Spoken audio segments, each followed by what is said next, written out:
Firstpost reports from the world's second largest continent. Hello, I'm Alyson Grange. A very warm welcome from Durban, South Africa. We get you the news and the newsmakers from Africa. From elections to climate change to innovations and opportunities. As the world's attention shifts, we report from Africa, the heart of the global south. Join me every weekday live on Firstpost.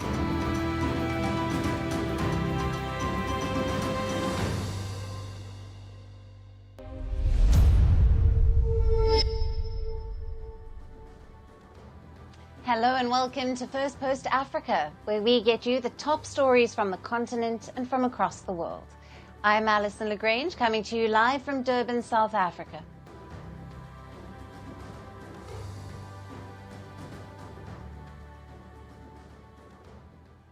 Hello and welcome. Let's take a look at our top story. The G20 summit in Brazil has ended. World leaders discuss some of the most pressing issues in Rio de Janeiro. The baton has now been handed over to South Africa. South Africa will be hosting the Group of 20 summit next year and will be the first African nation to do so.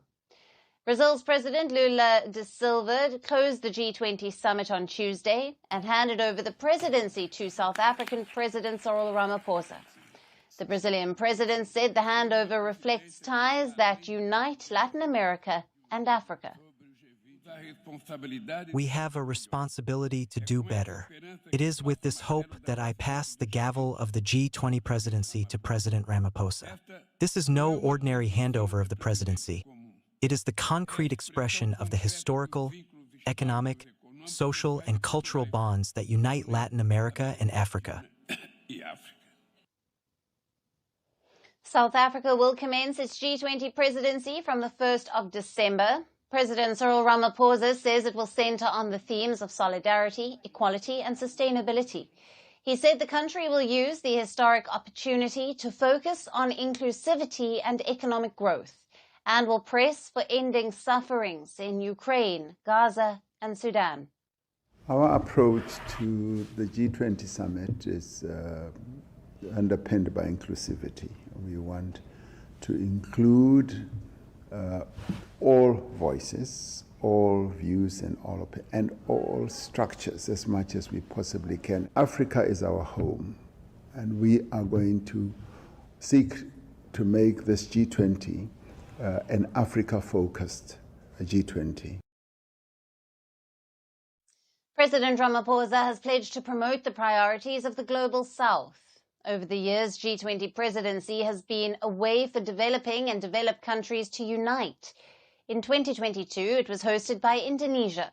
In 2023, it was India's turn. And this year, it was Brazil. And next year will be South Africa. South Africa is the only G20 member country from the African continent. Now, before the regional African organization, the African Union, joined the group. Last year in New Delhi, the African Union was included as a permanent member of the G20, after a push by the Indian Prime Minister Narendra Modi. This inclusion was seen as historic, significant, and necessary. The G20 consists of countries Australia, Brazil, Canada, China, France, Germany, India, Indonesia, Italy, Japan, South Korea, Mexico, Russia, Saudi Arabia, South Africa, Turkey, the United Kingdom, and the United States. Together, the G20 accounts for around 85% of the world's GDP, more than 75% of global trade, and around 2/3 of the population on the planet. As the African Union joins the group, it gets the same status as the European Union, which sits alongside 19 countries. African leaders believe that the move will increase Africa's voice, visibility, and influence. This year, a 55-member African Union attended the summit for the first time as a full member. Africa's agenda for the summit reportedly included climate financing, global taxation systems, and debt crisis. So how did the G20 perform on these agendas? Though the leaders reaffirmed their support for multilateralism and the UN Climate Convention to solve climate problems, they did not give a clear signal to the negotiators trying to agree on a new finance package to support climate action in developing countries. Apart from this, the G20 achieved some success in achieving consensus taxation measures. The group endorsed the idea of making sure that the ultra-high net worth individuals are effectively taxed. The decision aims to address global inequality and to raise funds to combat poverty and climate change. One of the landmark achievements of this year's G20 summit was the formation of a global alliance against hunger, which was launched as the summit began, with 82 countries joining in.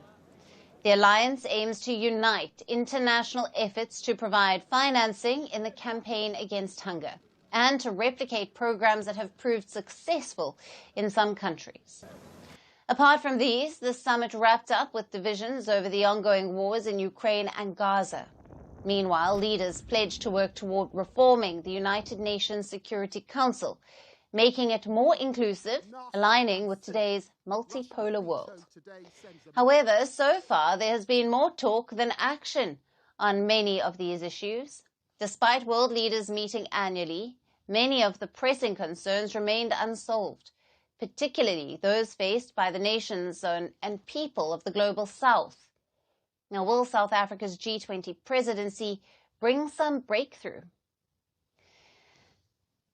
Now, to discuss further, we have with us Boitumelo Ben Senokoane, a political commentator who is joining us live from Pretoria. Thank you for being with us.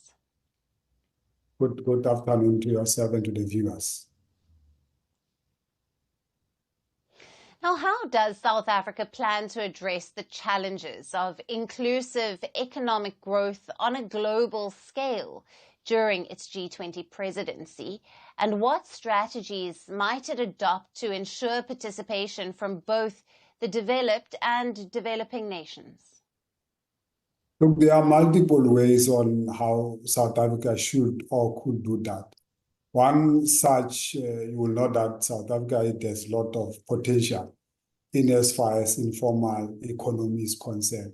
So we might have to, South Africa, map ways of formalizing the informal sector and generating income finance through that sector. But beyond that, we need to create financial systems that will be flexible to include those who are currently excluded. This is one of perhaps the leg.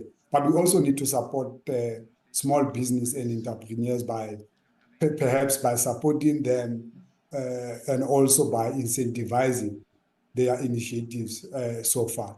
The other possibility might be that we, as you know, that we've got a problem of infrastructure, especially in regard to roads, power, and water.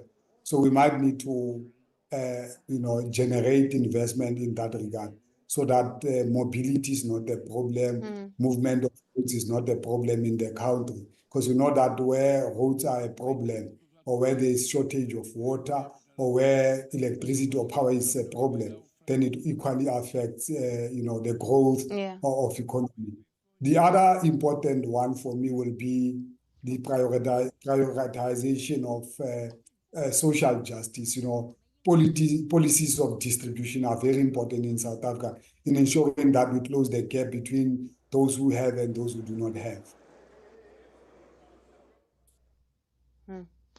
Boitumelo, with food security being such a pressing global issue, what specific initiatives or frameworks can we expect South Africa to propose, especially considering the ongoing impacts of climate change and, of course, the geopolitical tensions?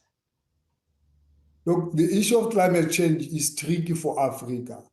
In as far as you know that we'll be told that we need to use certain type of energy and at the exclusion of certain types. For example, we are discouraged from using coal in South Africa. We are discouraged from using nuclear in Africa. But the same countries of the West, they continue buying coal from Africa, in this regard from South Africa, using it for their own benefit in generating power and energy. And it's a gray line.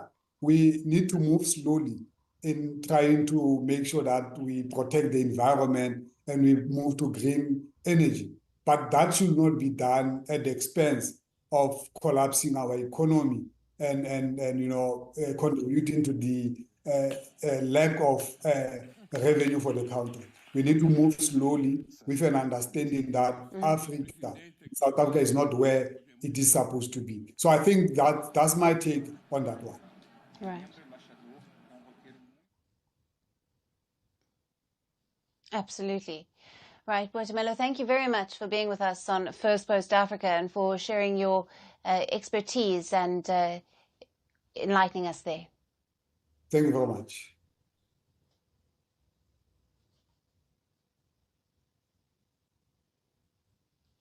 Shifting focus now to Uganda, a leading opposition figure has been jailed after his alleged kidnapping from neighboring Kenya. Now, Kizza Besigye is a prominent opposition politician in Uganda. He has contested elections against the longtime President Yoweri Museveni at least 4 times in the past. On Tuesday, his wife took to social media and said that her husband was kidnapped last Saturday while he was in Nairobi for a book launch. She informed that her husband was being held in a military jail in Kampala.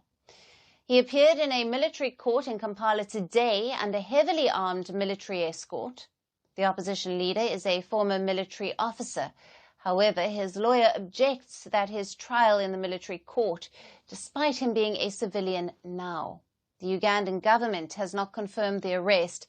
They say they are cross-checking the reports and are also in touch with Kenya to confirm Besigye's whereabouts.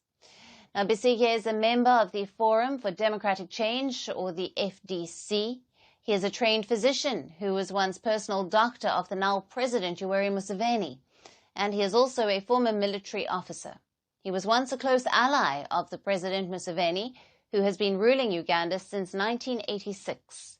However, later he turned into one of his staunchest critics. He has faced dozens of arrests in the past as well, as he criticized the president and his policies. Countries that have exploited oil, when their governance is poor, that oil has become a curse. In those countries, rather than oil starting development, it has actually not led to any development. In those countries, it has increased social conflict. In fact, and wars, civil wars, are raging in countries with these natural resources. The environment can only be safeguarded when you have strong institutions, when you have effective public accountability. Besigye's arrest comes months after Ugandan authorities launched a crackdown on the opposition. Many prominent opposition leaders have been arrested and put on trial. In July, 36 members of the FDC, the party Besigye founded 2 decades ago, were deported from Kenya and put on trial in Uganda on terrorism charges. These members were in Kenya for a conference, but they were accused of traveling to the neighboring country for providing or receiving terrorism training. They were all freed on bail last month. However, there and now, Besigye's arrest has brought Kenya's role in Uganda's crackdown on the opposition into the spotlight. Some opposition leaders have expressed dismay over the fact that Kenya used to be a safe haven for them, but it is now becoming an operational zone for the dictatorship in Uganda. Concerns have been mounting recently about Kenya's involvement in the reported kidnappings of foreign nationals. Last month, Nairobi repatriated 4 Turkish refugees who were reportedly abducted and forcibly returned in violation of international law. Meanwhile, concerns continue to grow over human rights abuses in Uganda, and Museveni's government has been accused of repeated human rights abuses against opposition leaders and supporters, including illegal detentions, torture, and extrajudicial killings. The government, however, denies the accusations and says those arrested are detained legally and processed appropriately by the courts.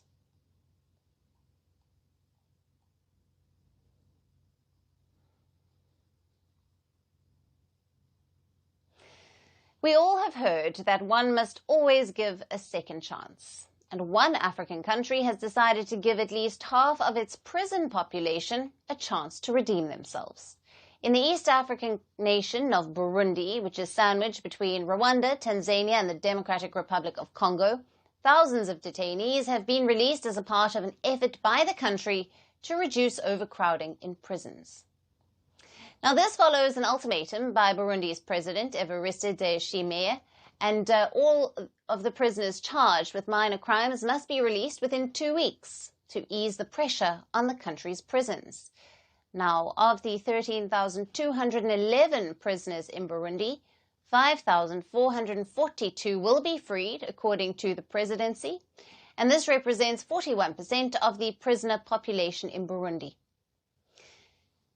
Now, speaking at an event in one of the prisons last week, President Ndayishimiye has noted that the decongesting of prisons was a part of the implementation of promises he had made in his inaugural speech as president in 2020.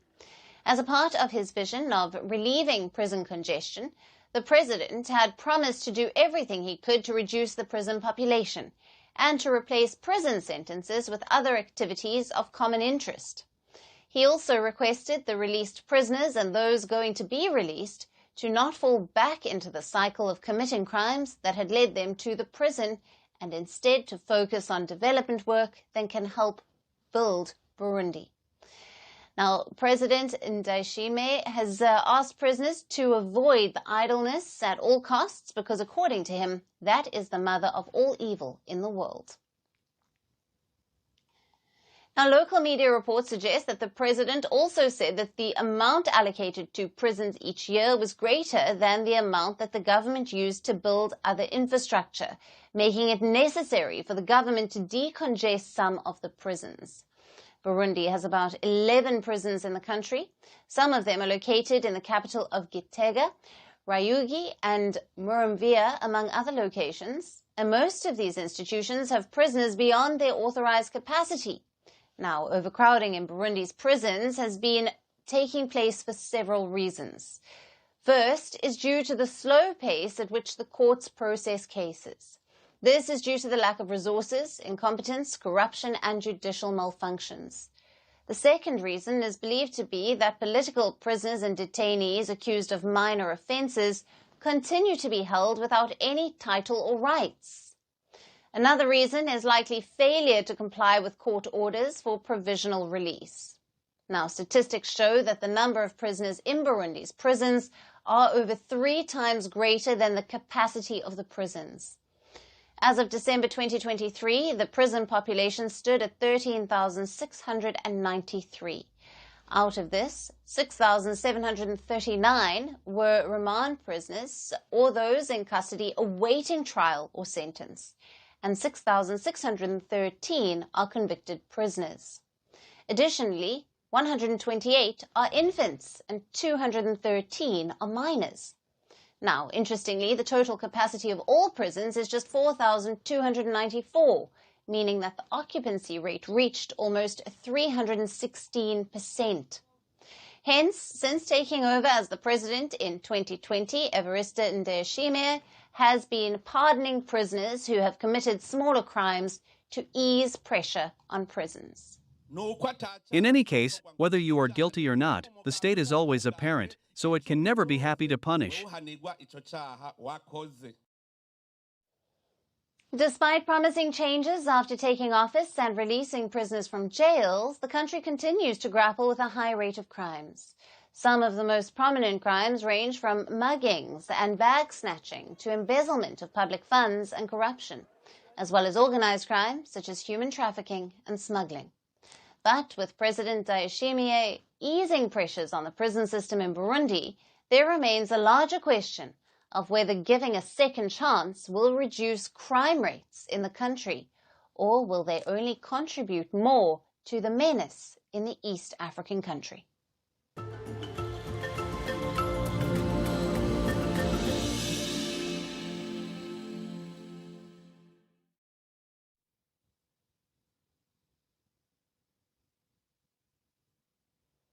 And finally, to our special segment, Resurgent Africa. Amid the coups and the crises, there are many positive stories from Africa that often get overlooked, but not on this show. Our next story is from Egypt, where an optical designer named Mokhtar Mohammed Abdel Fattah's passion for astronomy and telescopes has led him into opening a factory producing astronomical telescopes, making it a one-of-its-kind project in Egypt and Saharan Africa. Going beyond his passion, he runs educational institutions for astronomy enthusiasts and has opened a gallery to illustrate the history and evolution of optical technology. Our next report gets you more on these made-in-Egypt telescopes. Humankind has always been curious about the mysteries of the universe. That curiosity has driven us to explore the world and beyond, driven by technological advancements, leading to the discovery of things ranging from fire to artificial intelligence.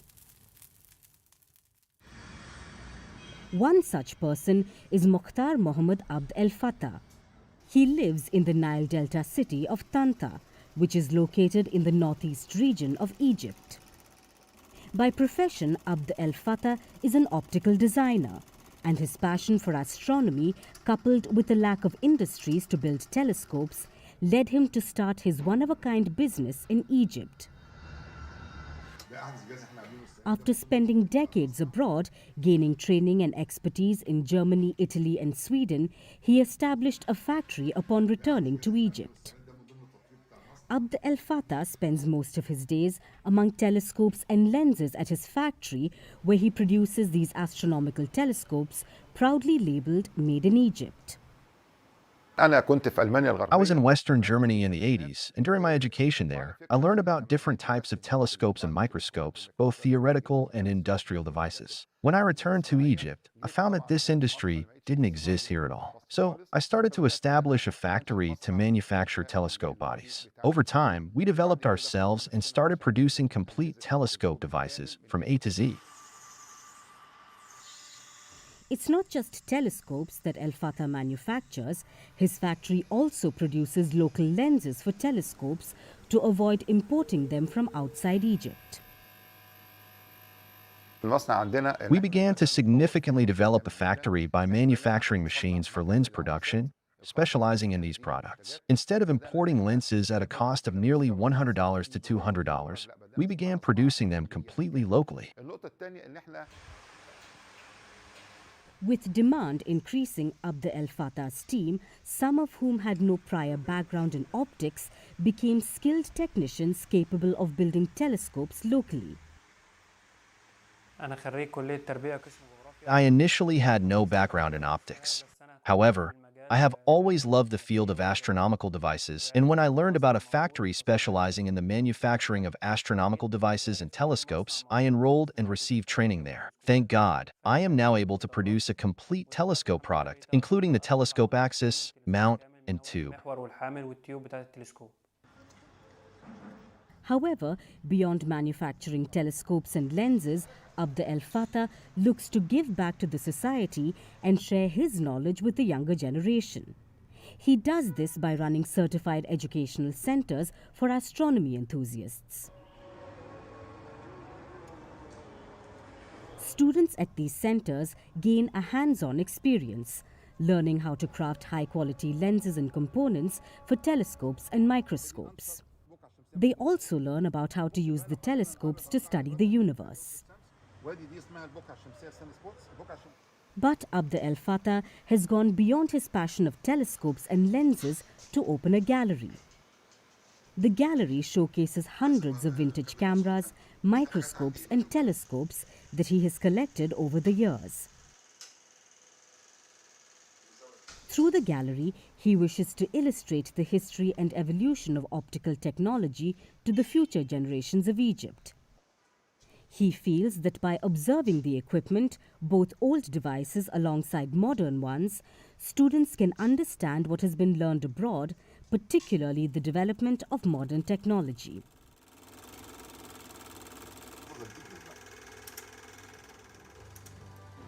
And that's it on the show for today. We will see you again tomorrow at the same time. Thank you for watching, and goodbye.